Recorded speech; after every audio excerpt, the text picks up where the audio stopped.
شروع اللہ کا نام لے کر جو بڑا مہربان نہایت رحم والا ہے۔ اے ایمان والو، اپنے معاہدوں کو پورا کرو۔ تمہارے لیے چرنے والے مویشی حلال کر دیے گئے ہیں بجز ان کے جو تمہیں پڑھ کر سنائے جاتے ہیں، مگر حالت احرام میں شکار کو حلال نہ جاننا۔ اللہ جیسا چاہتا ہے حکم دیتا ہے۔ مومنوں، اللہ کے نام کی چیزوں کی بے حرمتی نہ کرنا، اور نہ ادب کے مہینے کی، اور نہ قربانی کے جانوروں کی، اور نہ ان جانوروں کی جو اللہ کی نذر کر دیے گئے ہوں کہ جن کے گلوں میں پٹے پڑے ہوں، اور نہ ان لوگوں کی جو حرمت والے گھر یعنی بیت اللہ کو جا رہے ہوں، اپنے پروردگار کے فضل اور اس کی خوشنودی کے طلبگار بنے ہوئے۔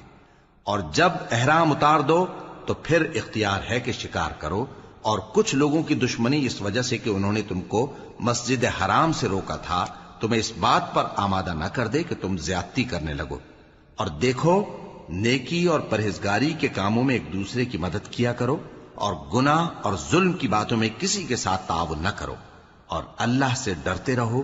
کچھ شک نہیں کہ اللہ کا عذاب سخت ہے۔ تم پر مرا ہوا جانور اور بہتا لہو اور سور کا گوشت، اور جس چیز پر اللہ کے سوا کسی اور کا نام پکارا جائے، اور جو جانور گلا گھٹ کر مر جائے، اور جو چوٹ لگ کر مر جائے، اور جو گر کر مر جائے، اور جو سینگ لگ کر مر جائے، یہ سب حرام ہیں۔ اور وہ جانور بھی جس کو درندے پھاڑ کھائیں، مگر جس کو تم مرنے سے پہلے ذبح کر لو، اور وہ جانور بھی جو غیر اللہ کے آستانے پر ذبح کیا جائے، اور یہ بھی کہ پانسوں سے قسمت معلوم کرو۔ یہ سب گناہ کے کام ہیں۔ آج کافر تمہارے دین سے نا امید ہو گئے ہیں تو ان سے مت ڈرو، اور مجھی سے ڈرتے رہو۔ آج میں نے تمہارے لیے تمہارا دین کامل کر دیا ہے، اور اپنی نعمتیں تم پر پوری کر دی، اور تمہارے لیے اسلام کو بطور دین پسند کر لیا۔